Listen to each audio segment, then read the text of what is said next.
Hello everyone, welcome back to this new class. साथियों, आप सभी का स्वागत है करंट अफेयर के इस नए क्लास में। आज का सेशन काफ़ी इंपॉर्टेंट होने वाला है साथियों। यूपीपीसीएस और बाकी इस तरह की परीक्षाओं के लिए आप सभी लोग जुड़ जाइए। स्टेटमेंट वाले प्रश्नों की प्रैक्टिस करेंगे। आज का एक सेट है, मोस्ट इंपॉर्टेंट 50 क्वेश्चन हम लोग लेके इसमें डिस्कस करेंगे। बाकी चीज़ों के लिए प्लेलिस्ट बनी हुई है, आप लोग जरूर जुड़िएगा। सारा का सारा चीज़ें प्रॉपर तरीके से एक रोड मैप बना के आपके लिए तैयार कर दिया गया है। बस साथ जुड़िए और प्रैक्टिस करते रहिए। इस 50-50 क्वेश्चन को हम लोग करते रहेंगे और बेहतरीन क्वेश्चन की प्रैक्टिस करेंगे। जो भी आपके डाउट हो कमेंट करके जरूर बताइएगा, है ना। तो वीडियो को लाइक करके अपने साथियों तक शेयर करके आइए स्टार्ट करेंगे आज के सेशन को। पहला प्रश्न ध्यान दीजिएगा।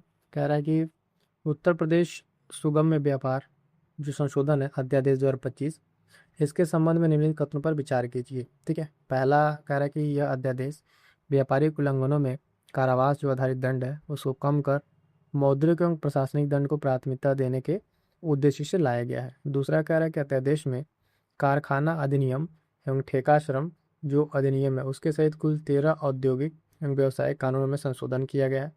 और तीसरा ऑप्शन क्या कह रहा है कि इस अध्यादेश के लागू होने के बाद हर राज्य में किसी भी व्यापारिक या औद्योगिक उल्लंघन के लिए, है ना, गिरफ्तारी का विकल्प पूर्णतः समाप्त कर दिया जाएगा।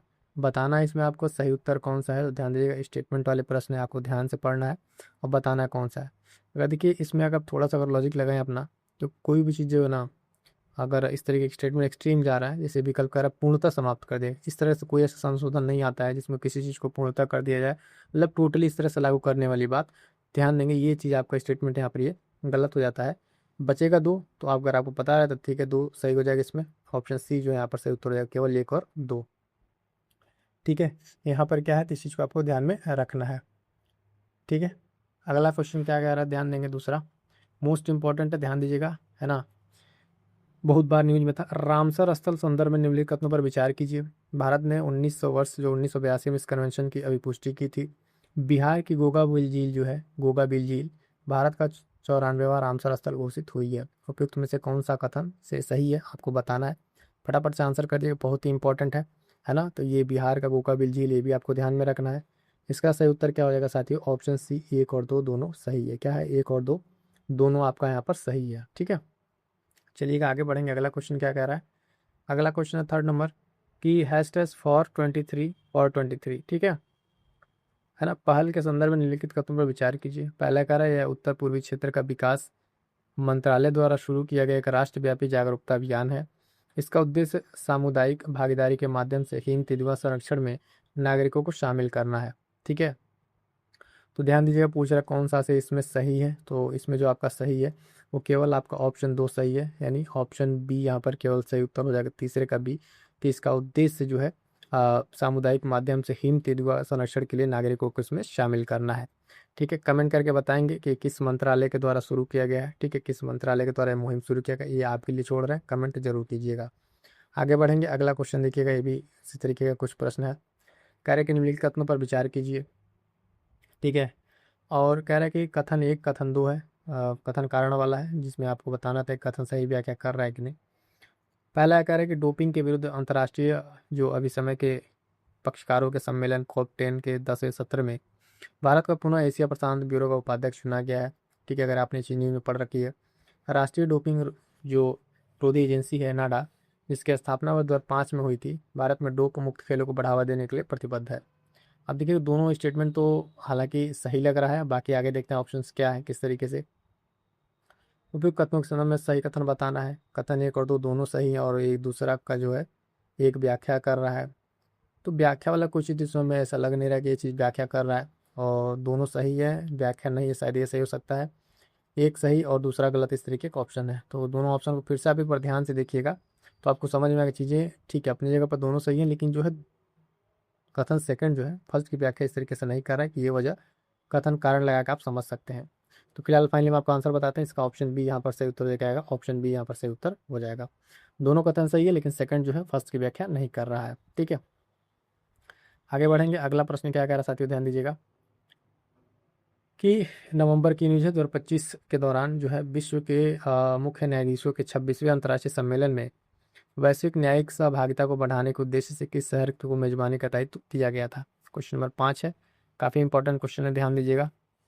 सही उत्तर इसका क्या हो जाएगा? ऑप्शन ए लखनऊ को दिया गया था। किसको? ऑप्शन ए लखनऊ को यहाँ पर दिया गया था। आगे बढ़ेंगे। अगला क्वेश्चन क्या कह रहा है कि निम्नलिखित युग्मों पर विचार कीजिए। एक स्तंभ है, दूसरा है, और नीचे दिए गए पुट का उपयोग करके सही उत्तर चुनिए। तो सार्वजनिक खाड़ी है, आईनी एयरबेस है, चाबहार बंदर, यानी करंट अफेयर में आपके प्लेसेस इन न्यूज़, ठीक है, जो चर्चा में स्थल रहते हैं वहाँ से बना हुआ है, तो आपको बताना है। चाबहार आप सभी जानते हैं बंदरगाह आपका कहाँ हो जाएगा? ईरान में हो जाएगा। तीसरे का ए ढूंढ लीजिए। सी कट जाएगा, पर डी कट जाएगा, ठीक है। उसी तरीके से आप क्या है, सार्वजनिक खाड़ी जो है आपका, सार्वजनिक खाड़ी आपका कहाँ हो जाएगा? तो ये आपका ग्रीस में हो जाएगा। और आयनी एयरबेस आपका कहाँ? ताजिकिस्तान में हो जाएगा। तो दूसरे का सी, और इस तरीके से आपका यहाँ पर सही उत्तर क्या बन जाएगा साथियों? ऑप्शन ए जो है आपका सही उत्तर बन जाएगा। ध्यान दीजिए, इस तरह के टॉपिक्स अक्सर परीक्षा में पूछे जा रहे हैं, जो चर्चा में रह रहे हैं, कहाँ पे लोकेशन है, किस तरीके से उसका आसपास क्या चीज़ें हैं, सारी चीज़ें पूछी जा रही हैं।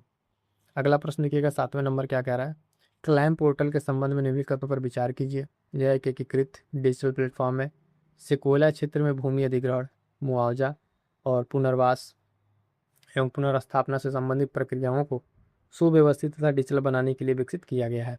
ठीक है, अपनी जगह। इसका उद्देश्य समयबद्ध, पारदर्शी और न्यायसंगत भूमि प्रबंधन सुनिश्चित करने के लिए रिकॉर्ड भुगतान तथा अंतर एजेंसी समन्वय का डिजिटलीकरण करना है। तो क्लैम पोर्टल के बारे में देखिए, दो ऑप्शन है आपके सामने, दोनों हम रीड करके बताना है इसमें आपको कौन सा सही है। तो ध्यान दीजिएगा, इसमें जो है दोनों ऑप्शन सही है आपके, सी सही उत्तर हो जाएगा, एक और दो दोनों। ठीक है, तो इस तरह के प्रश्न ही आपके परीक्षा में पूछे जाते हैं, बेसिकली स्टेटमेंट बेस्ड, जिसको आपको ध्यान में रखना है और इसी तरीके से तैयारी अपनी जारी रखनी है। अगला और बेहतरीन प्रश्न, हाल ही में इंडिया मैरीटाइम वीक 2025 का आयोजन मुंबई में हुआ। इसके संबंध में निम्नलिखित तथ्यों पर विचार कीजिए। ठीक है, अब इसमें क्या कह रहा है ध्यान दीजिएगा।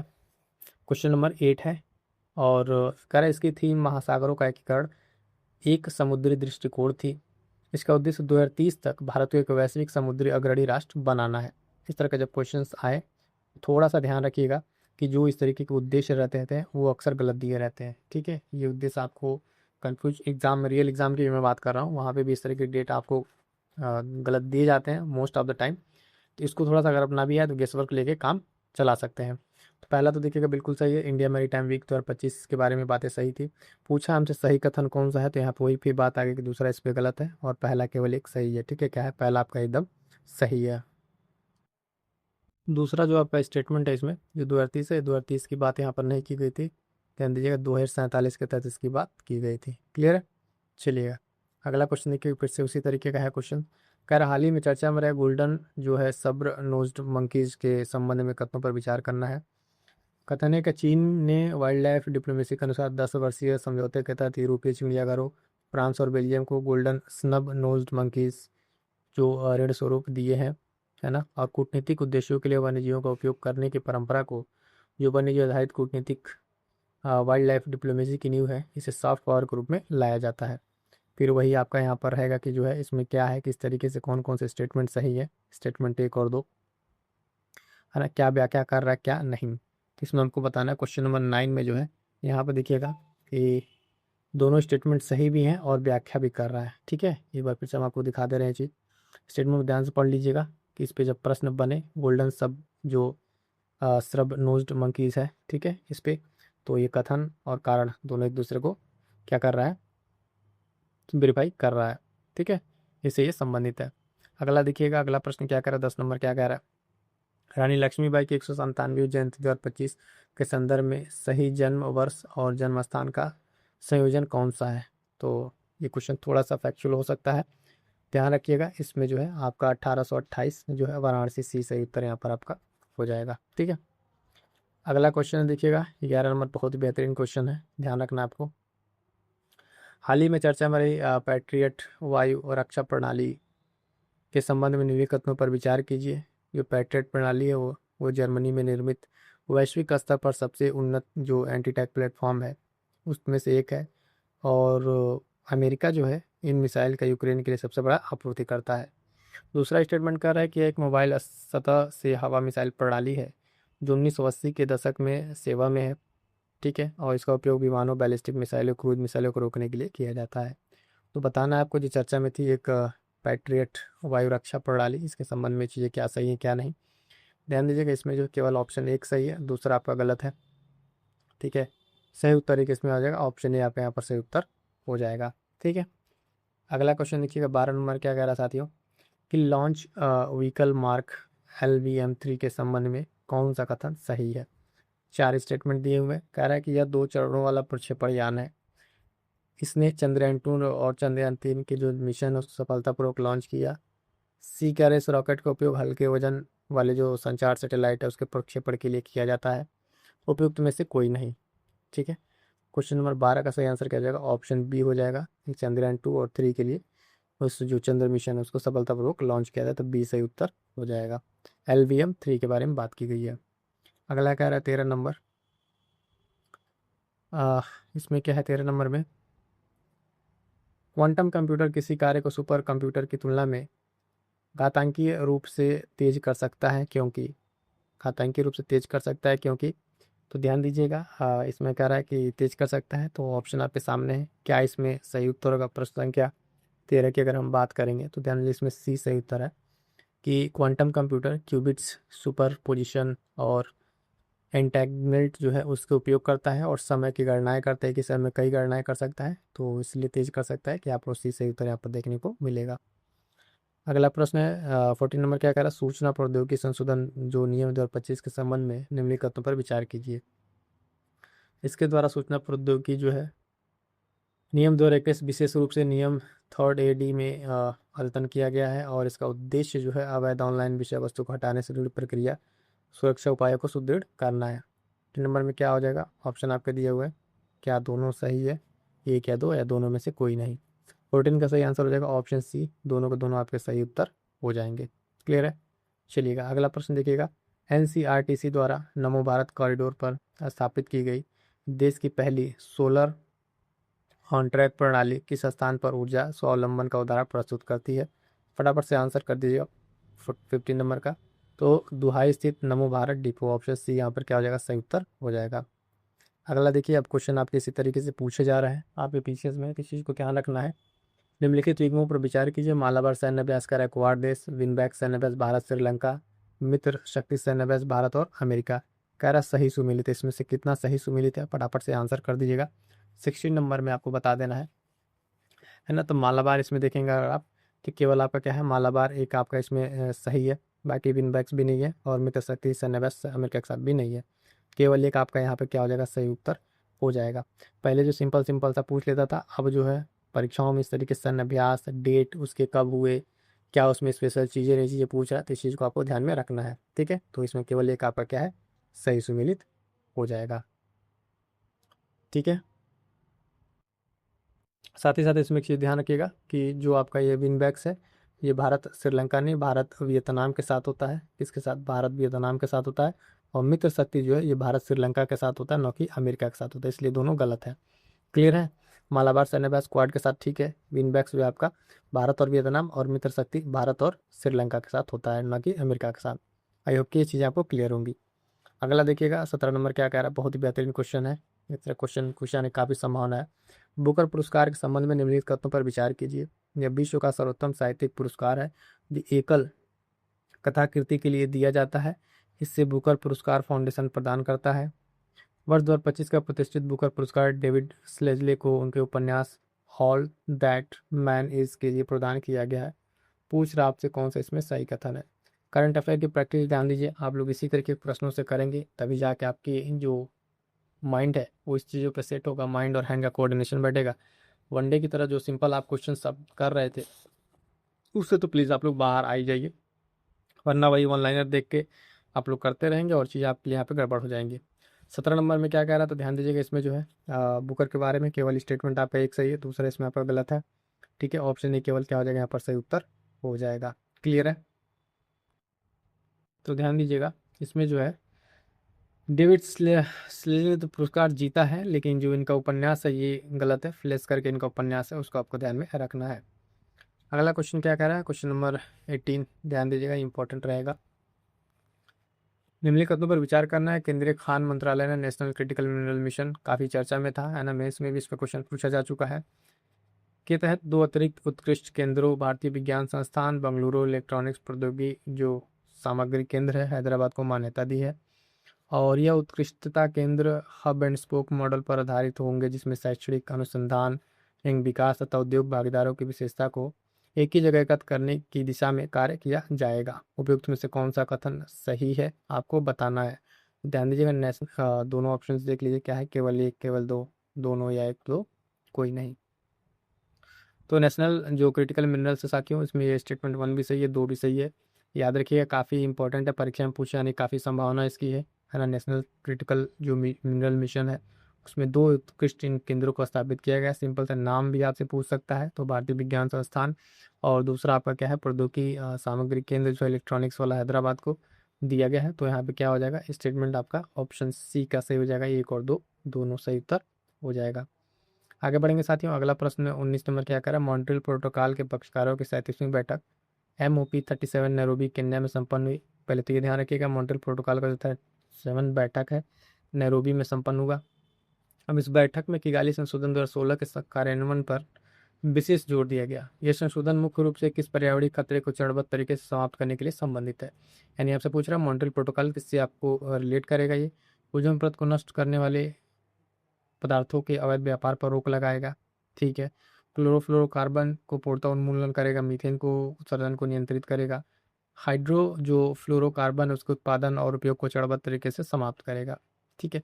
प्रश्न संख्या 19 में क्या हो जाएगा आपका, आप सभी जानते हैं इसमें क्या होगा आपको। मॉन्ट्रियल प्रोटोकॉल पक्ष की तरफ से बैठक किगाली में हुआ था, और किगाली वाले संशोधन की बात कर रहा है इसमें। इसमें क्या आपका सही उत्तर हो जाएगा, तो ध्यान दीजिएगा, इसमें सी आपका सही उत्तर हो जाएगा। क्या हो जाएगा, सी सही उत्तर होगा। ये मॉन्ट्रियल प्रोटोकॉल तो आपकी बैठक थी, इसमें पूछे इस बैठक में किगाली संशोधन, इस पे ध्यान दीजिएगा, इस पे विशेष जोर दिएगा, और इस संशोधन के मुख्य रूप से किस चीज़ की बात कर रहा है, तो ऑप्शन सी होगा। नहीं तो मॉन्ट्रियल प्रोटोकॉल दे के बहुत लोग ये लगाएंगे तो गलत हो जाएगा, ठीक है। तो ऑप्शन सी जो है आपके यहाँ पर मीथेन उत्सर्जन को नियंत्रित करना सही उत्तर हो जाएगा। क्लियर है।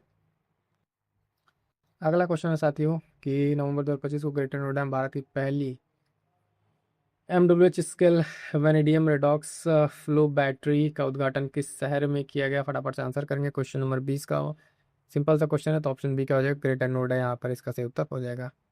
अगला क्वेश्चन है साथियों कह रहा है दुनिया के सबसे बड़े समुद्री सम्मेलन इंडिया मैरीटाइम वीक 2025 का उद्देश्य भारत को एक वैश्विक समुद्री अग्रणी राष्ट्र बनाना है।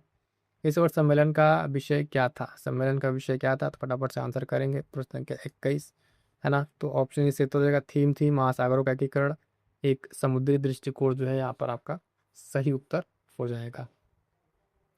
अगला क्वेश्चन 22 नंबर क्या कह रहा है, ध्यान दीजिएगा, ठीक है। 22 नंबर, यूनेस्को द्वारा जारी जो न्यूरो टेक्नोलॉजी है एथिक्स फ्रेमवर्क के संदर्भ में निम्नलिखित में से कौन सा जोखिम न्यूरो टेक्नोलॉजी के अनियंत्रित उपयोग से सीधे तौर पर संबंधित है। फटाफट से आंसर कीजिएगा। प्रश्न संख्या 22 का यहाँ पर क्या हो जाएगा आपका, ऑप्शन बी हो जाएगा, संज्ञानात्मक स्वतंत्रता और मानसिक अखंडता का खतरा। जो न्यूरोलॉजी एथिक्स फ्रेमवर्क है, एक इसके अनियंत्रित उपयोग को खतरा सीधे इस तरीके से बता रहा है। तो आपका ये threat to cognitive liberty and mental integrity को बता रहा है, ठीक है। अगला प्रश्न देखिएगा 23 नंबर क्या कह रहा है, WHO की ग्लास 2025 रिपोर्ट के अनुसार भारत में एंटी माइक्रोबियल रेजिस्टेंस की उच्च दर के पीछे प्राथमिक कारण क्या है। 4 ऑप्शन आपके सामने, फटाफट से एक बार रीड करिएगा और आंसर करिएगा। 23 बहुत बेहतरीन क्वेश्चन है, सही उत्तर क्या आ जाएगा, ऑप्शन बी एंटीबायोटिक दवाओं का अत्यधिक दुरुपयोग, बी यहाँ पर सही उत्तर हो जाएगा। अगला क्वेश्चन 24 देख लीजिएगा, भारत में भूजल क्षय और जल भराव के साथ साथ मृदा जो लवणता है, इसकी समस्या का एक प्रमुख कारण क्या है, ठीक है। तो भूजल और जल भराव के साथ साथ जो सैलिनिटी बढ़ रही है, इसका एक प्रमुख कारण क्या है, संचालित कह रहा है पाइप से प्रणालियों का उपयोग, ऐसा तो कुछ दिख नहीं रहा है। अपर्याप्त जल निकासी योजना के साथ पुरानी नहर प्रणालियाँ, केवल सूखाग्रस्त क्षेत्रों में खेती, ड्रिप सिंचाई, ऐसा कुछ नहीं। ऑप्शन बी जो है अप्रोप्रिएट आंसर है यहाँ पर, ठीक है। अपर्याप्त जो जल निकासी उसके साथ साथ पुरानी नहर प्रणालियाँ यहाँ पर क्या है, इसके लिए सही उत्तर हो जाएगा। अगला क्वेश्चन ध्यान दीजिएगा, स्टेटमेंट वाला बहुत बेहतरीन क्वेश्चन है ना, इस तरह क्वेश्चन अक्सर पूछे जा रहे हैं, ध्यान दीजिएगा। उत्तर प्रदेश पर्यावरण एवं जलवायु परिवर्तन निदेशालय के संबंध में निम्नलिखित पर विचार कीजिए। 3 स्टेटमेंट है। पहला कार्य निदेशालय भारत में अपनी तरह का पहला स्वतंत्र राज्य स्तरीय संस्थागत ढांचा जो जलवायु प्रबंधन और पर्यावरणीय नीतियों के क्रियान्वयन के लिए गठित किया गया है। इस निदेशालय का उद्देश्य उत्तर प्रदेश को पेरिस समझौते एवं कोप 28 के अनुरूप जलवायु प्रतिबद्धताओं के क्रियान्वयन में सक्षम बनाना है। इस निदेशालय का गठन वर्ष 2070 तक भारत को नेट जीरो उत्सर्जन जो लक्ष्य है उसमें राज्य स्तरीय योगदान को तेजी करने का रणनीति का हिस्सा है। अब आज इसमें स्टेटमेंट क्या क्या दिया हुआ है, तो स्टेटमेंट आपके हैं सही उत्तर के लिए केवल एक दो, एक तीन, दो और तीन, एक दो तीन। 25 नंबर का आपको बताना है, तो सही उत्तर यहाँ पर ध्यान दीजिए ऑप्शन डी है, एक दो और तीन। एक बार फिर से इन तीनों स्टेटमेंट को देख लीजिए, जब भी इस तरह कुछ प्रश्न पूछे जाए ठीक है, पॉइंट्स को ध्यान में रखना है, पहला भी सही है, दूसरा और तीसरा, तीनों तीनों स्टेटमेंट आपके यहाँ पे करेक्ट है। ठीक है, अगला क्वेश्चन क्या कह रहा है 26। अरोरा जो ध्रुवीय प्रकाश है का निर्माण तब होता है जब सूर्य से उत्सर्जित आवेशित कण पृथ्वी के ऊपरी वायुमंडल में किन गैसों के परमाणुओं से टकराते हैं। भाई बहुत बेहतरीन क्वेश्चन है, बताइए, बट आपसे स्टैटिक्स से भी रिलेटेड है ये क्वेश्चन। ठीक है, 26 में आपका क्या हो जाएगा, तो ऑप्शन जो है सी, ऑक्सीजन और नाइट्रोजन, ऑप्शन सी जो है यहाँ पर सही उत्तर हो जाएगा। अगला क्वेश्चन है 27 नंबर, भौगोलिक रूप से हॉर्मुज जल डमरूमंड जो है किन दो प्रमुख जलीय निकायों को जोड़ता है। ध्यान दीजिएगा, जलीय निकाय को पूछा है। ठीक है, तो अरब सागर, लाल सागर है ना, भूमध्य सागर, काला सागर, पारस की खाड़ी और ओमान की खाड़ी है जो अरब सागर से रिलेटेड है, बंगाल की खाड़ी और हिंद महासागर। तो देखिए बंगाल खाड़ी तो आना नहीं है यहाँ पर, भूमध्य सागर भी नहीं है, काला सागर दे दिया, लाल सागर ऐसा कुछ नहीं है। सही उत्तर क्या आ जाएगा 27 का, ऑप्शन सी, पारस की खाड़ी और ओमान की खाड़ी का अरब सागर। बहुत इंपॉर्टेंट है ये क्वेश्चन, बीपीएससी में भी पूछा जा चुका है ना, बीपीएससी में भी पूछा जा चुका है क्वेश्चन करंट अफेयर के तौर पे, और चर्चा में है, तो नो डाउट किसी तरीके से स्टूडेंट बना के प्लेसेस एंड न्यूज़ करके ही पूछा जाएगा।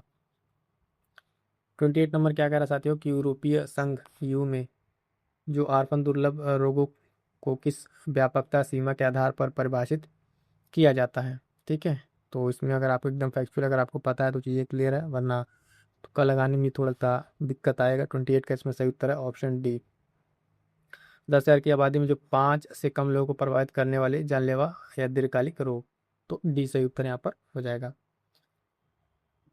अगला क्वेश्चन 29 नंबर, जो नवंबर 2025 में 20वें G20 लीडर समिट का आयोजन कहाँ किया गया है, 29 आपको बताना है, तो ऑप्शन बी जोहान्सबर्ग, दक्षिण अफ्रीका। इंपॉर्टेंट है। ठीक है, इस तरह के जो भी समिट्स होते हैं उसका आयोजन स्थल पूछा जाता है। अगला क्वेश्चन है कि हेमेटोलॉजी क्षेत्र में नई प्रगति पर केंद्रित जो हेमेटोकॉन 2025 6-9 नवंबर तक जो आई तो उसकी थीम क्या थी। ठीक है, तो हर एक क्वेश्चन आपके लिए इंपॉर्टेंट, इसको ध्यान में रखना है।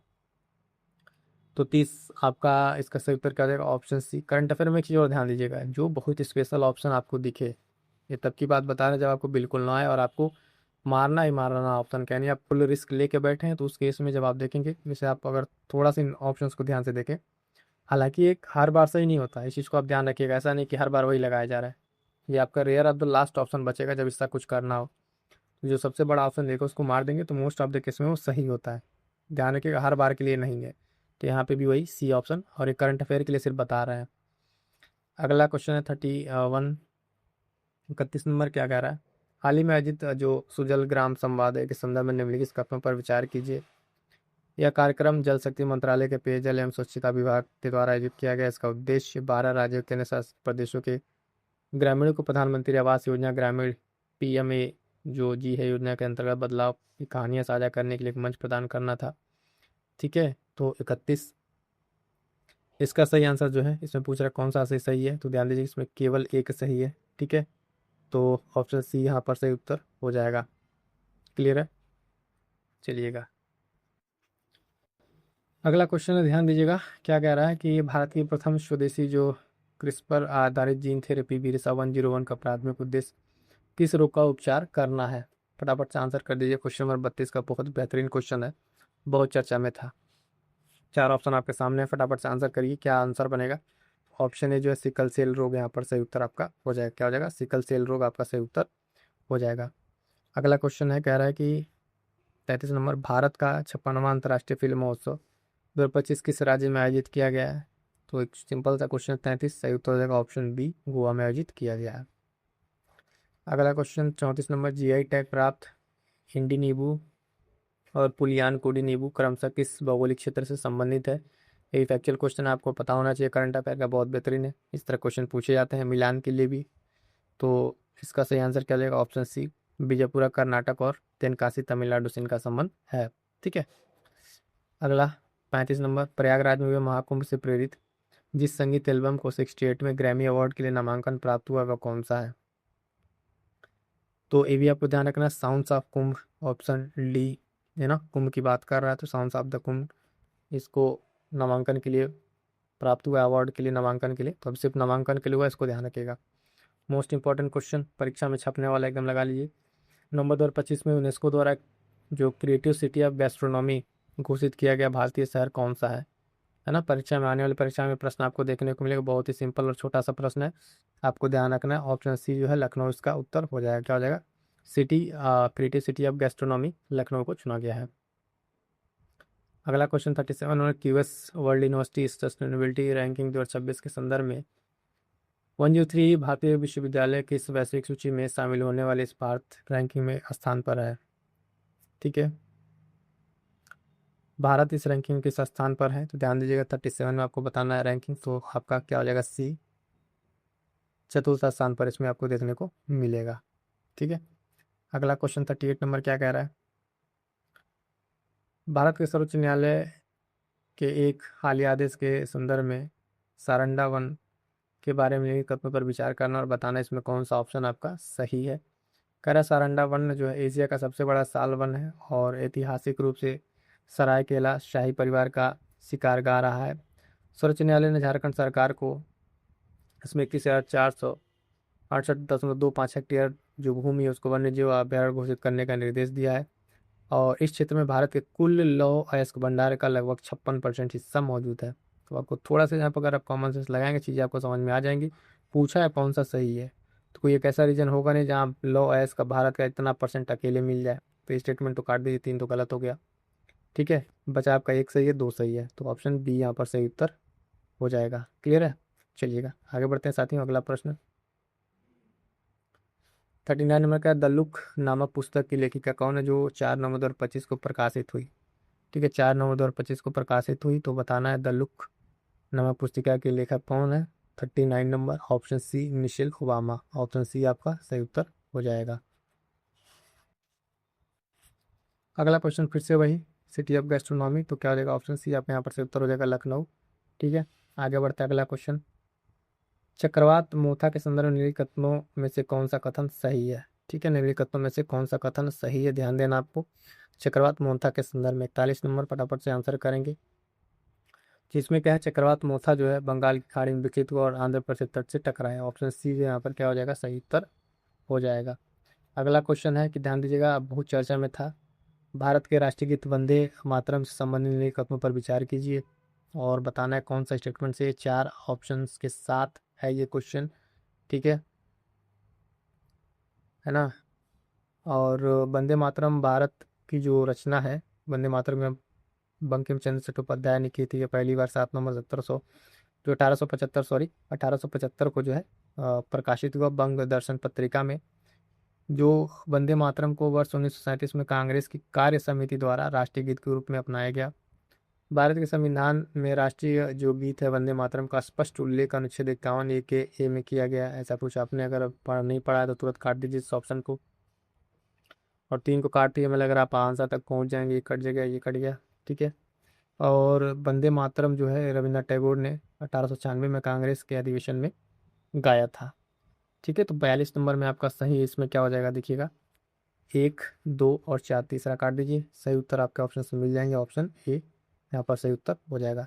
ध्यान दीजिए, ये चीज़ बहुत चर्चा में था, संसद के सेशन से लेकर हर एक चीज़ पे किया गया, तो वंदे मातरम और इस पर रिलेटेड किस तरह के स्टेटमेंट प्रश्न आने की काफ़ी प्रबल संभावना है, तो इसको ध्यान रखिएगा।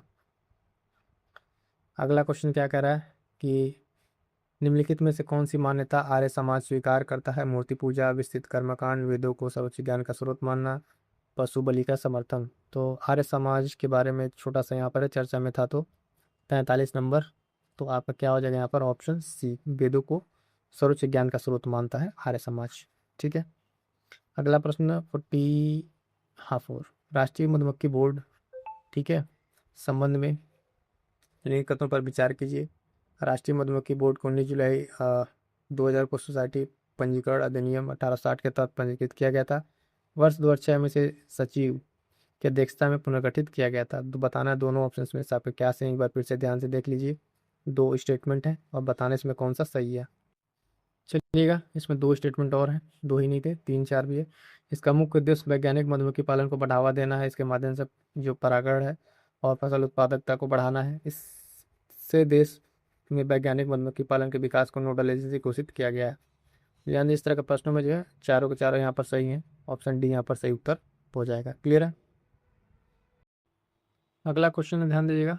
45 में क्या करा, अक्टूबर 2025 में अलीगढ़ और बुलंदशहर के कुछ क्षेत्रों को मिलाकर जो बनाया जाना है, 76वें जिला के लिए एक नाम रखा गया है। तो उसका नाम क्या रखा गया, बनाया नहीं गया, सिर्फ घोषणा की गई है। तो ध्यान दीजिएगा, ऑप्शन बी कल्याण सिंह नगर की बात की गई है यहाँ पर।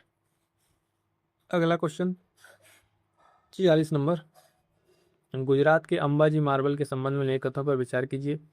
अंबाजी मार्बल गुजरात के बनासकांठा जिले में उत्खनित होने वाला एक विशिष्ट सफेद पत्थर है, जिससे हाल ही में जीआई टैग मिला है। जीआई टैग एक प्रकार का पेटेंट अधिकार है जो 20 वर्षों के लिए वैध होता है। जीआई टैग स्थानीय उद्योगों और निर्यात प्रतिस्पर्धात्मक को बढ़ाने में सहायक होता है। कौन सा स्टेटमेंट सही है, ऑप्शन आपको देख के बताना है इसमें, 1-2 या 1-2-3 या 1 और 3। 46 देखिए, केवल 1 और 3 यहाँ पर जो है सही है। 46 का 1 और 3 सी हो जाएगा, दूसरा आपका नहीं है। ठीक है, यहाँ पे जो आपका दिया पेटेंट अधिकारी वाला स्टेटमेंट गलत है, पहला सही है और तीसरा सही है। आगे बढ़ेंगे, अगला क्वेश्चन क्या कह रहा है, 47 नंबर, भारतीय हॉकी के इतिहास के संदर्भ में निम्नलिखित कथनों पर विचार कीजिए। ठीक है, निम्नलिखित कथनों पर विचार कीजिए। कह रहा है कि भारत का पहला हॉकी क्लब वर्ष 1855 में कोलकाता में स्थापित किया गया था। हॉकी इंडिया की स्थापना वर्ष 1925 में की गई थी और यह भारत में हॉकी की पहली शासी संस्था है। ठीक है, तो पहला क्लब 1855 में है और यह स्थापना वगैरह 47। कह रहा जो स्टेटमेंट 2 भी हमने रीड किया उसमें से कौन सा सही है, केवल 1, केवल 2, दोनों, या 1 और 2 दोनों में। तो उसमें केवल ऑप्शन 1 सही है। क्या है, केवल ऑप्शन ए सही उत्तर हो जाएगा। 48 क्या कह रहा है साथियों, भारत द्वारा आईसीसी महिला वनडे विश्व कप 2025 जीतने के संदर्भ में लिखित कथनों पर विचार कीजिए। वर्ष 2025 का विश्व कप जो भारत और श्रीलंका द्वारा संयुक्त रूप से आयोजित किया गया था, भारत महिला विश्व कप जीतने वाली जो दुनिया का 5वां देश बन गया। Player of the tournament Deepti Sharma थी। 48 आपको बताना है इसमें क्या सही है। ठीक है, केवल 1-1-3, 2-3 और 1-2-3।